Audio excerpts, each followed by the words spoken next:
prayers. Nathan, can you move up? I don't want to be recorded. Why? I don't like the camera. Look at this guy. I don't want to be recorded. Look at this business guy. No. We have a newlywed brother. No. Congratulations. Let's make the offer of the brother.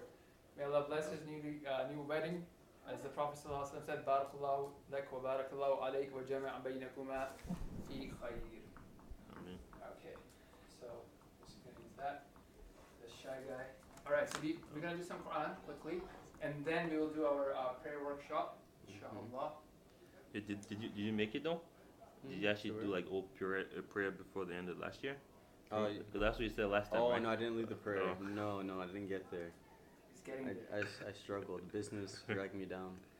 And then Masjid is also becoming business now. Oh man. Okay, so we are on verse number 20, chapter number 74. Chapter 74, verse number 20, guys. If you guys are following along, open it. 74, right? Chapter 74, verse number 20.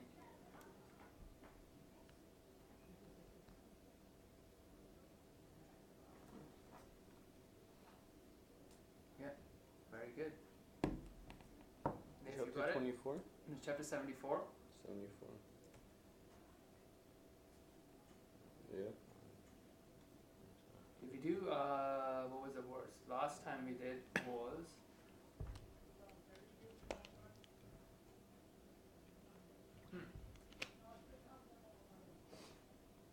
Okay.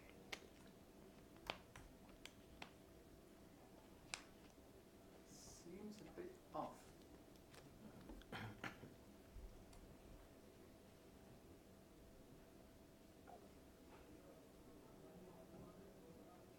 Was it 74 or 73 we were on?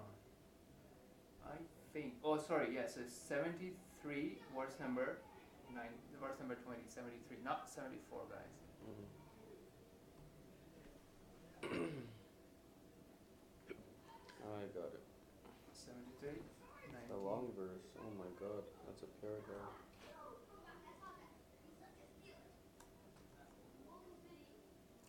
Is it too long? You want to start reading this? Verily, your Lord knows that you do stand to pray at night, a little less than 2/3 of the night, or half the night, or a third of the night, and so do a party of those with you. And Allah measures the night and the day. He knows that you are unable to pray the whole night. So He has turned to you in mercy. So recite you of the Qur'an as much as may be easy for you. He knows that there will be some among you sick, others traveling through the land seeking of Allah's bounty. Okay, so pause here. So because it's a long verse, we'll just do one verse today. So I want you to continue for the rest of it. Okay. Good now? Yeah. Yet all this fighting in Allah's cause. So recite as much of the Quran as may be easy for you, and perform as salat, and give them zakat, and lend to Allah a goodly loan, and whatever good you send before you for yourself. I.e., nawafil, no obligatory act of worship, prayers, charity, fasting, hajj, umrah, etc. You will certainly find it with Allah, better and greater reward. And as forgiveness of Allah, verily Allah is of forgiving, most merciful. Okay, great. Okay, so basically, if you think about it, so this has a lot of packed information, right? So it's a long verse. So first thing, if you just want to talk about something, in what's the first 3 verses talking about? That your Lord knows about something. So Allah is pointing about something that was happening. Clear? Yep. Now, the word Rabbaka, your Lord. So we want to really emphasize on that word. We have done that in the past, but it's very important to remember that. What does this word Rabb entails? What does it encompasses? What does it include? When you say Allah is your Lord, that's for you, Nathan, if you want. Your Lord? Okay. Yeah, so what does it include? That Allah is your God, your Lord. Okay. Yeah. So there are 3 things that we have talked about in the past. Let's see if anybody can tell me that. If the listeners, you guys know about it, comment there. Appreciate that. So what is it? Rabb, what does it include? Rabb. Okay, so let's talk about anything that exists. So someone has to first create that thing. Correct? Okay. Right? So there's a pen, Yep. there's a phone, there's a car, there's an airplane, there's a lens, there's an eye, there's glasses, right? Somebody has to create it. Correct? Yep. Mhm. So Allah is the all creator. He is the creator of everything.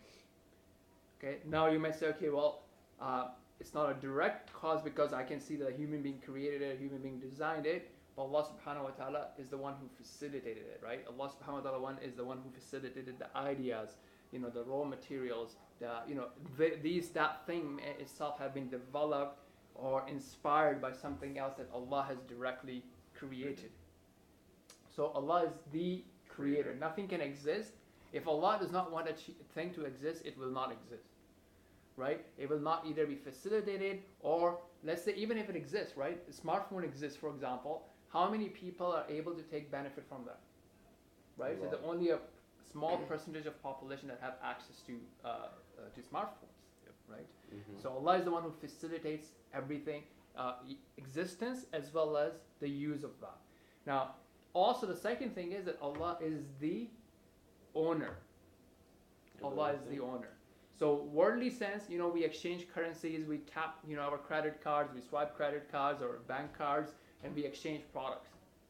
Okay, but eventually everything belongs to what? Allah subhanahu wa ta'ala, including our body parts, our organs, our capabilities, our physical ownerships. And then thirdly, Allah is fully in charge. So Allah is the one who grows something, who develops something, who increases something, who decreases something, who gives it to someone, takes it from someone else. So all that stuff is under the dominion and ownership of Allah subhanahu wa ta'ala. So that's very powerful, and it's very important for us to realize that and remind ourselves of that. That will help us to worship Allah subhanahu wa ta'ala, to take time away from our habits and desires and activities, and to remember Allah and to do what Allah subhanahu wa ta'ala likes. Okay? So Allah is talking about a specific thing that in the early times of Islam, people were praying a lot of night prayers, including the Prophet sallallahu alaihi wasallam. So this is specifically addressing him, that Allah knows that you are praying the half of night or 1/3 of night, and so on and so forth. Okay, and a company of people, your followers are also praying with that. Okay, and Allah is the one who increases and decreases the length of what? Your life? No, night and day, right? That's what it says there. Well, think about it, right? Sometimes the nights are longer, and some seasons the nights are.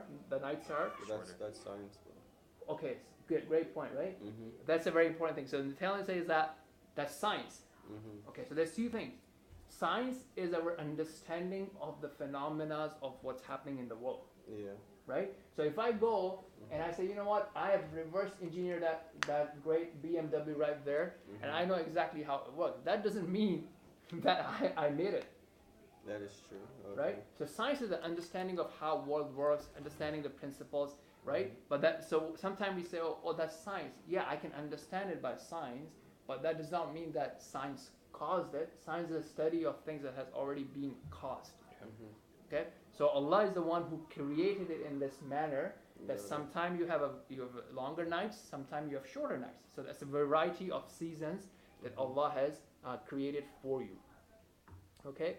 Now, so Allah knows that you will not be able to encompass it. You'll not be able to contain it. You'll not be able to continue with it.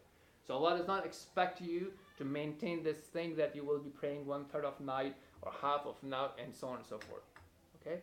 So Allah has made it easy for you. So recite of the Qur'an what is easy for you.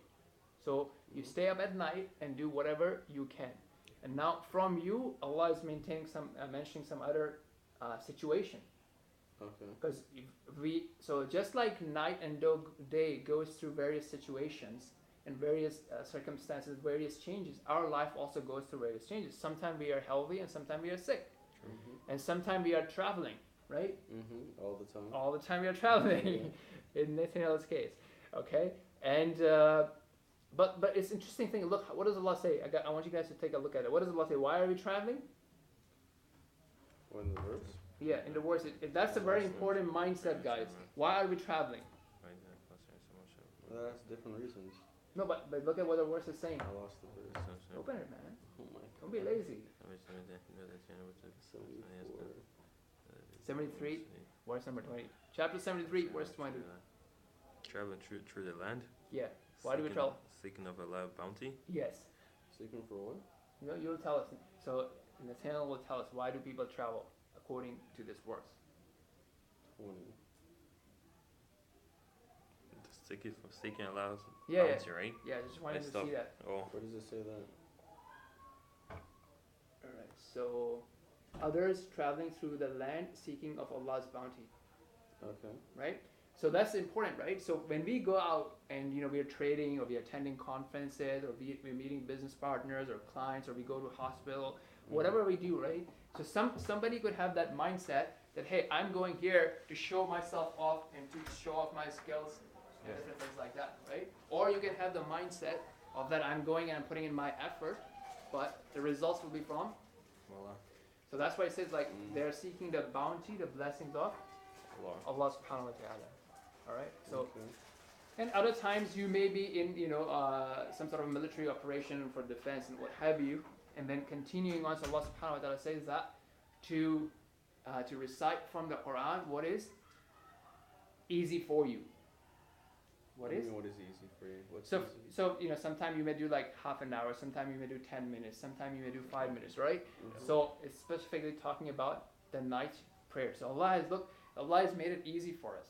Allah is not saying, okay, 24/7 you should be reading Quran or the whole night you should be reading Quran, because otherwise it would be very hard for us to carry out these different activities that we are engaged in. Mhm. So that's another important thing. And then Allah mentions the things that are very important and compulsory, and they are the foundations and the pillars of Islam. So what are those things? Number one? One is to seek. Number one, what is that saying there? Where?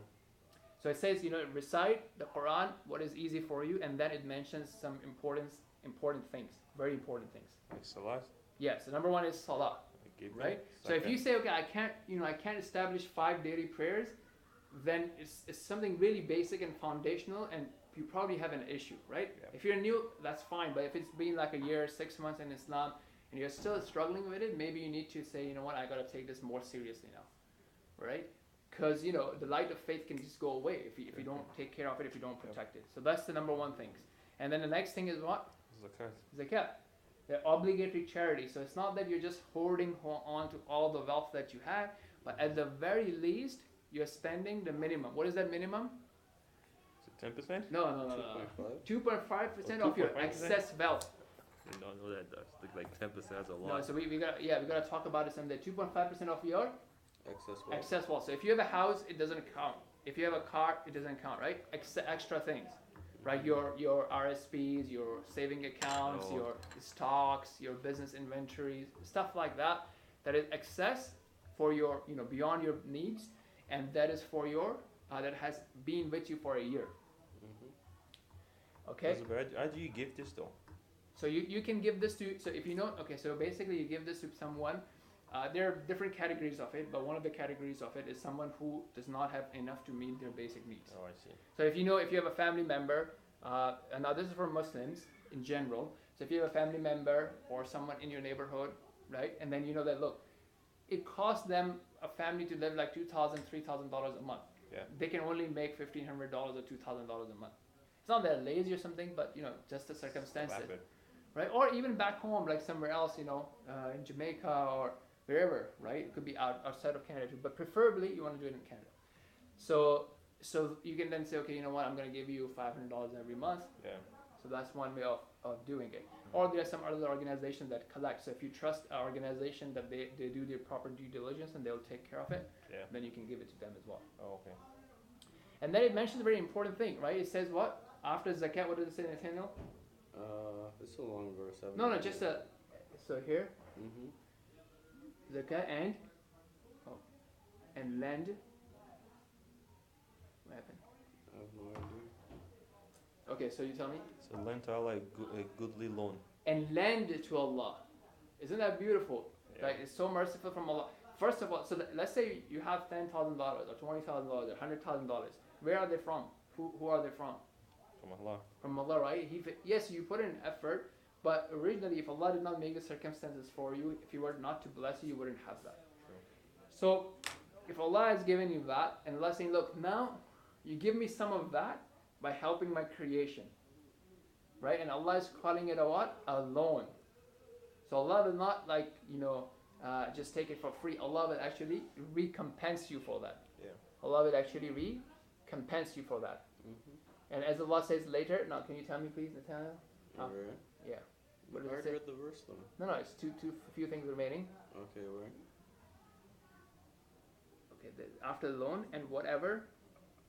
Over here, and whatever good you send before you, for yourselves. Yeah. Yeah. And then obligatory. So any non-obligatory stuff that you do, Okay. right? So beyond your prayers and beyond your complete compulsory charity, anything that you do, it's not that it's just going unnoticed, but you will find it with whom? You will find with Allah. So He is gonna. It's like, for example, if I say, okay, I have $5,000 extra, can you invest it for me, right? If I trust you, like, yeah, bro, I'm gonna take care of that. You'll find with me. You can ask me what's going on with those $5,000, right? So you will find anything that you put forward with Allah, and Allah is what? Allah is the one who is magnificent in reward. So Allah will immensely reward you. So your efforts will not go wasted. So for example, in every case of prayers, so you say, okay, Zubair, I don't know how to pray properly. Fine, like you do your best, right? So even if you don't know the whole thing, you pray with what you know and you're Does the learning. Quran ever mention like the purpose of like life in general or no? Yeah. Okay, is that to like